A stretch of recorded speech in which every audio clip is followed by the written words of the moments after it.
not only is it Airbnb something or doing something with your property you don't know about, but they're moving other people in, maybe family or friends, and they're could be, I hate to call it running a boarding house or rooming house. You need to know who's in your property and approve those people, because you never know who your tenants are going to bring in. So you need to nip that in the butt when you see it. And not only people, sometimes it's animals. We've seen tenants, I don't know how many times I've heard, well, that's not my dog, I'm just dog sitting. And the dog is there every time you go there, every time for the next 3 months, 4 months, and they're not dog sitting. They still aren't paying a dog fee. Yeah, it's really their dog. You look at the tag; it's got their name and address on it. They know it's their dog.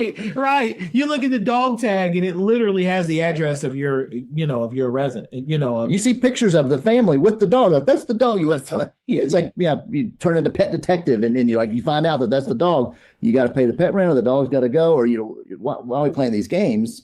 But yes, the sublet shuffle, dogs, people. Yeah. Oh yeah, I definitely like that. And you know what? Here's the thing. So we need to we're going to bring on a real estate attorney back to the pod, and we're going to talk about like adding a strict no subletting clause, no Airbnb clause, monitor online listings, and conduct scheduled inspections. And have a pet policy. Yeah, have a pet policy. You know what pet's there, and approve those. Some cases several years ago where landlords, for some reason, were liable for a tenant's dog getting out and biting somebody, even though the landlord had no knowledge, had a no pet policy. The pet was there. But when people go to sue, they go after insurance, they go whoever thinks going to give them money, and they end up changing some laws in Kentucky to prevent that. But there's still some breeds of animals where your insurance won't cover. So you may even exclude certain breeds if you don't exclude certain animals altogether. And we're not talking service animals. That's something different. We're not even going there for this episode, because that's first. We're literally, I asked like, hey, do you have any pets? And they're like, no. And you go there and you smell the dog. Noah's Ark. Smell the dog. Or the ferrets, or the ferrets. Oh my gosh. I think you had a rental with ferrets, didn't you? We did.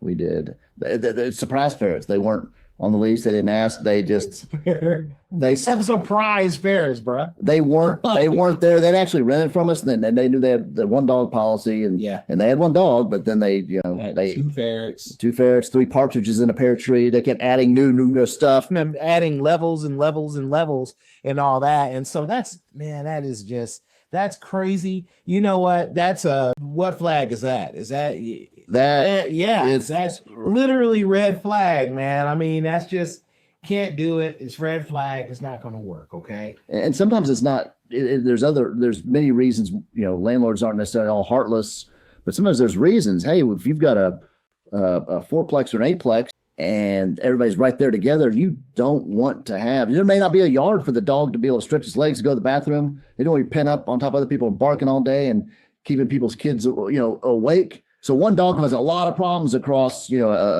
housing complex. Yes. And so, let's go ahead and talk about a sponsor here. Managing real estate can be complicated. Get one thing off your plate and contact our good friends at Liberty Mutual. You can give them a call today. 1-800-266-0644 and mention Milton Ali -KY 444689 for your free quote today.